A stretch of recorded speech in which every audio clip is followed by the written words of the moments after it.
अस्सलाम वालेकुम। गो स्टोरीज में अपने सभी सुनने वालों को खुशामदीद कहती हूँ। उम्मीद करती हूँ आप सब लोग खैरियत से होंगे, जहाँ होंगे खुश होंगे और मेरे चैनल की गो स्टोरीज को डेली मिस भी करते होंगे और बहुत शौक से सुनते भी होंगे। इसीलिए आज आप लोगों के लिए मैं वेरी इंटरेस्टिंग गो स्टोरी लेकर आई हूँ और ये गो स्टोरी असद शेयर कर रहे हैं सियालकोट से। असद कहते हैं हम लोग सियालकोट के रहने वाले हैं।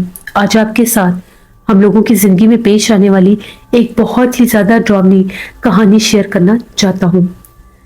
आज से तकरीबन 8 बरस पुरानी बात है। हम लोगों ने एक इलाके में एक घर रेंट पर लिया। इलाका जो था बहुत ही ज्यादा गुंजान आबाद पुररौनक इलाका था, तो वहां पर हम लोगों ने एक घर रेंट पर ले लिया। वो घर जो था वो घर ऐसे था कि एक सिंगल स्टोरी, उसके ऊपर फिर एक दूसरी मंजिल होती है, फिर तीसरा छत था। हम लोगों ने नीचे वाला सारा जो पोर्शन था, जो ग्राउंड फ्लोर था, उसको हम लोगों ने डेकोरेट कर दिया, सेट कर दिया। ऊपर वाले पोर्शन में अपनी रिहाइश रख ली और तीसरा पोर्शन वैसे ही छत था, वहां पर एक ममटी बनी हुई थी, वहां पर सारा वॉशिंग सिस्टम अम्मी ने लगवा दिया। तो इस तरह से हम लोग उस घर में ठीक थे। घर बड़ा था, खुला था। सर्दियों की शुरुआत ही थी, तो जिस तरह से एक दफा ऐसा हुआ, मेरी वालदा ने कपड़े वगैरह वॉश करवाए और छत पर बिछाए, काम वाली बिछा कर गई। शाम का टाइम हुआ तो मेरी अम्मी ने मेरी बहन से कहा कि फरा जाकर ऊपर से कपड़े वगैरह उतार लो, ऐसा ना हो कि बारिश आ जाए, वैसे भी मौसम तब्दील हो रहा है। उसने कहा कि ठीक है अम्मी, मैं थोड़ी देर में जाकर उतार कर ले आऊंगी। टीवी देखते रहे, खाना खाते रहे, टाइम गुजर गया। 12:30 पौने 1 बजे उसे ख्याल आया कि मैं कपड़े उतार कर नहीं लाई, अम्मी को पता चलेगा तो वो मुझे डांटेंगी। तो वो छत के ऊपर से कपड़े उतारने के लिए अकेली ही चली गई। ना उसने मुझे बताया, ना दूसरी बहन को बताया। हम 3 बहन भाई हैं। वो चली गई, सीढ़ियों से ऊपर गई, सीढ़ियों का दरवाजा खोला तो जो ही छत के ऊपर गई तो सामने वाले घर की रोशनी छत पर आती थी। उनकी लाइट लगी हुई थी। हम लोगों की छत के ऊपर लाइट नहीं थी, सीढ़ियों में लाइट थी, वो भी उसने जला दी। वो कहती है कि जिस टाइम मैं तार के ऊपर से कपड़े उतार रही थी, मैंने सारे कपड़े उतारे तो मुझे ऐसा महसूस हुआ कि जिस तरह से वहां पर खड़ी हुई चारपाइयों को किसी ने हिलाया जुलाया। उसे लगा कि कोई बिल्ली होगी, छतों पर जैसे ये स्ट्रीट कैट्स होती हैं। तो कहती कि जब मैं कपड़े उठाकर नीचे आने लगी तो मुझे एकदम से किसी के बोलने की आवाज आई। मैंने पलट कर देखा तो कुछ भी नहीं था। मुझे लगा मेरा वहम है। तभी मेरी नजर पड़ी तो कुछ कपड़े नीचे गिरे पड़े थे जो मुझे उस वक्त नजर नहीं आए। मैं वो उठाने के लिए जब झुकी तो सामने कोने पर मैंने किसी को बैठे हुए देखा। उन्हीं चारपाइयों के पास जिनको किसी ने छेड़ा था, वो बहुत ज्यादा काली स्याह कोई मखलूक थी। इतना स्याह चेहरा और जिस्म था कि जिस तरह से कोई काला हिवला सा बैठा हुआ है। जब उसने अपना चेहरा ऊपर किया तो सुर्ख लाल आंखें थी। बस ये देखने की देर थी, वो चीखें मारती हुई नीचे भागी। कपड़े उसके हाथ में ही थे जो उसने उतारे हुए थे, कहीं रास्ते में सीढ़ियों में भी गिरे होंगे। उसने आकर शोर मचा दिया कि मैंने छत पर किसी मखलूक को देखा है, मैंने छत पर किसी चीज को देखा है। हम लोग डर के कि कोई चोर वगैरह ना हो। मैं भागता हुआ सीढ़ियों से ऊपर गया। मेरा बैट पड़ा था, वो बैट मैंने हाथ में ले लिया। ऊपर गया कि कहीं कोई अगर किसी कोई हमला करे तो मैं भी अपने डिफेंस के लिए कुछ लेकर जाऊं। ऊपर जब गया तो पूरे छत पर कोई भी नहीं था, बिल्कुल खाली छत। जो कोना वो बता रही थी वहां भी कुछ नहीं था। मैंने वो कपड़े वगैरह उठाए जो रह गए थे, आसपास के घरों में भी झांक कर देखा, कहीं कुछ छुप कर ना बैठा हो। कहीं कुछ भी नहीं था। तो जैसे ही मैं सीढ़ियों से नीचे आने लगा तो मुझे एकदम लगा कि जो हम लोगों के घर का पिछला घर बनता था, उस दीवार के पास से मैंने एक सर को ऊपर होते देखा। मैंने ऊंची आवाज में कहा कि कौन है वहां पर, कौन छुपा हुआ है। जैसे ही मैंने आगे को झांक कर देखा, छत पर कुछ भी नहीं था, जबकि मैंने एक सर को ऊपर होते देखा था। मैंने कहा कि मुझे नजर तो कोई नहीं आया, मुझे एक सर नजर आया, लेकिन जब झांक कर देखा तो वो गायब हो गया। मैं वहां से नीचे आ गया, घर बंद, सीढ़ियों का दरवाजा बंद कर दिया, अपनी बहन को काम डाउन किया कि जो भी था चला गया। वो बहुत ज्यादा डरी हुई थी। अब हम लोगों का जो जैसे मैंने बताया ऊपर वाले पोर्शन में सोते थे। मेरा जो कमरा था सीढ़ियों के साथ ही बनता था।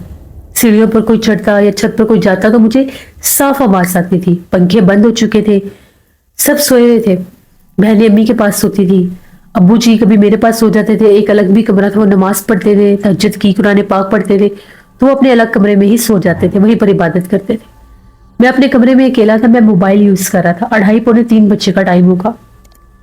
मुझे ऐसा लगने लगा कि जिस तरह से सीढ़ियों के दरवाजे को कोई बड़ा आहिस्ता से जैसे नॉक कर रहा है।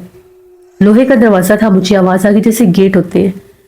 मैंने गौर से सुनना चाहा, कमरे का थोड़ा सा दरवाजा खोलकर सर बाहर निकालकर सुन रहा था तो बकायदा सीढ़ियों के दरवाजे के ऊपर कोई मध्यम मध्यम सी दस्तक दे रहा था। मैं थोड़ा सा डरा भी, नंगे पांव ही बाहर आया, आराम आराम से सीढ़ियां चढ़ता चढ़ता ऊपर गया। टीवी लाउंज से सीढ़ियां ऊपर जाती थी। आधी सीढ़ियों के दरमियान में था, आगे 6-7 सीढ़ियां रह चुकी थी। बाकायदा तौर पर वो आहिस्ता आहिस्ता से कोई दरवाजे को नॉक कर रहा था, खटखटा रहा था। मैंने भी आहिस्ता से पूछा कि कौन है बाहर। जो ही मैंने ये पूछा तो एक बेहानक हंसी सुनाई दी, बिल्कुल आहिस्ता सी आवाज में।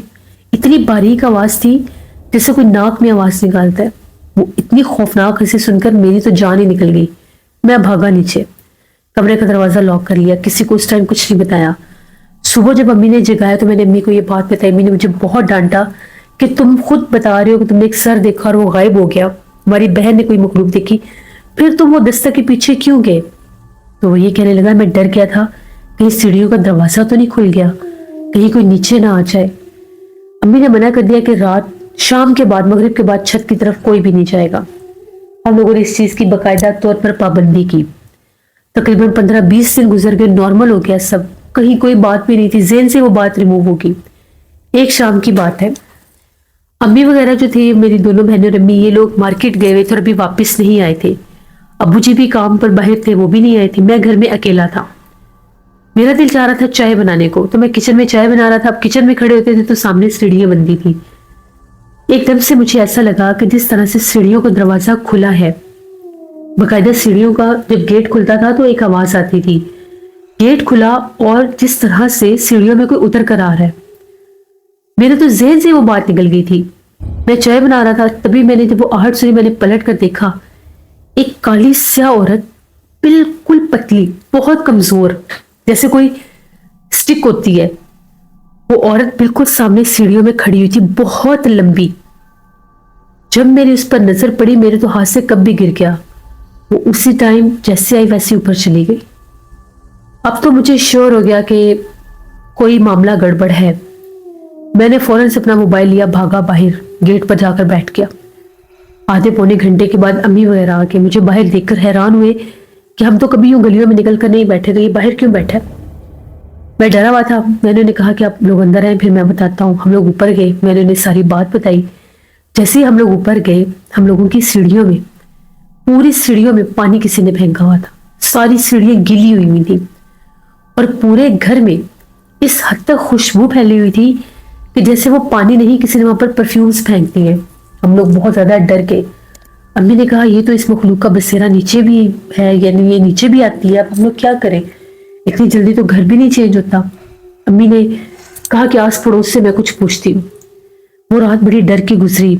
सारी रात दिल में खौफ बैठा रहा। वो खुशबू जा ही नहीं रही थी। पंखे भी चलाए, सीढ़ियों को वॉश भी किया, लेकिन वो खुशबू नहीं जा रही थी। रात भर छत के ऊपर से चलने की आहटें भी आती रही। अगले दिन अम्मी ने सामने वाली आंटी से पूछा कि हमारे इस घर में हमारे साथ कुछ अजीबोगरीब पुरस्कार वाकयात हो रहे हैं, हमें समझ नहीं आ रही कि ये सब क्या माजरा है। आपको इस बारे में अगर कोई नॉलेज हो या कोई मालूमात हो तो बताएं। उन आंटी ने कहा कि आप लोगों के आने से पहले जब ये घर तामीर हुआ, ये घर पिछले 10 साल से खाली था। मालिक मकान जो थे, जिन्होंने ये घर बनाया, उन्होंने ये बनाया ही रेंट आउट पर्पस के लिए था। एक फैमिली आप लोगों से पहले यहाँ पर आई थी, 15 दिन रहे थे और वो चले गए थे। वो ये कहते थे कि हमारी बच्ची के साथ एक लड़की हमें नजर आती है। जब भी हमारी बेटी छत पर जाती है, उनकी बेटी 7 साल की थी, तो वो कहती है कि ऊपर एक आपी है, मैं उनके साथ खेलती हूँ। हम लोगों ने खुद भी उस औरत को देखा और हम लोग घर छोड़कर वहां से चले गए। फिर ये घर खाली हो गया, कोई भी यहाँ पर नहीं आता था। जब भी बारिश की रात होती है, बहुत तेज बारिश होती है, अगर हम लोग खिड़की में खड़े होकर देखें तो इस घर से झांक कर नीचे कोई देख रहा होता है। बहुत बार मोहल्ले के लोगों ने इस घर में एक औरत को देखा है, होती वो आपकी तीसरी मंजिल पर ही है। हम लोगों ने कभी कोई आवाज नहीं सुनी, हम लोगों ने कभी किसी की चीख नहीं सुनी, कभी किसी के रोने की आवाज नहीं सुनी, लेकिन एक औरत आपकी छत पर अक्सर नजर आती है। जब हम लोगों ने ये बात सुनी हम लोग बहुत डर गए। अम्मी ने कहा उसका बसेरा तो नीचे वाले फ्लोर पर भी है, मेरे बच्चों को नजर आई है। मेरा बेटा घर में अकेला था, वो सीढ़ियों से नीचे उतर आई। फिर उसके बाद उन आंटी ने कहा कि आप लोग देख लें, अगर आप लोग रह सकते हैं किसी, आप साहिब इल्म को ले आए, शायद वो रोकथाम कर सके। अब्बू को ये बात कही गई, अब्बू किसी साहिब इल्म को लेकर आए। उन साहिब इल्म का ये कहना था कि इस घर में एक जिन्नी का बसेरा है जो ऊपर वाले हिस्से में रहती है। बेशक वो आप लोगों को अभी नुकसान नहीं दे रही, लेकिन वो नुकसान देने वाली मखलूक है, क्योंकि वो वीराना मांगती है और उस घर को उसने वीरान किया हुआ है। यहाँ पर कोई भी नहीं रह सकता। बेहतर यही होगा कि आप लोग ये जगह छोड़ दें, क्योंकि आपकी कंवारी बच्चियां भी हैं और बच्चा भी। अगर ये मखलूक किसी कंवारे लड़के के पीछे लग जाए तो उसकी जिंदगी बर्बाद हो जाती है। फिर हम लोगों ने तकरीबन 1-1.5 हफ्ते के अंदर अंदर वो घर छोड़ दिया। तो ये हमारी एक कहानी थी जो मैंने आपके साथ शेयर की। बहुत शुक्रिया असद आपका। इसलिए ये बात बिल्कुल ठीक है कि जिस जगह पर जिन्नात का बसेरा हो, कुछ जिन्नात वीराना मांगते हैं और वो घर, वो इलाके, वो बड़ी से बड़ी बिल्डिंग्स वीरान हो जाते हैं। आपने देखा होगा बहुत सी बड़ी बड़ी सोसाइटीज वीरान हो जाती हैं, बड़े बड़े अस्पताल वीरान हो जाते हैं। ऐसी ऐसी जगह होती हैं जिन पर इंसानों ने लाखों करोड़ इन्वेस्ट किए होते हैं, वो वीरान हो जाते हैं, क्योंकि वहां पर ऐसी ही मखलूकात का बसेरा होता है जो वीराना मांगती है। ये थी आज की घोस्ट स्टोरी। अपनी राय का इजहार जरूर करिएगा कमेंट बॉक्स में, आप लोगों को कैसी लगी। आप लोग भी अपनी हॉरर स्टोरीज शेयर कर सकते हैं डिस्क्रिप्शन बॉक्स में दिए गए ईमेल आईडी nushin57@gmail.com पर। इसके अलावा आप लोग मुझे कमेंट बॉक्स में भी स्टोरी शेयर कर सकते हैं। अपना बहुत सा ख्याल रखिएगा, अपनी ढेरों दुआओं में मुझे, मेरी फैमिली, मेरे पूरे पाकिस्तान को याद रखिएगा। Thank you for listening my stories. Stay tune. Allah Hafiz.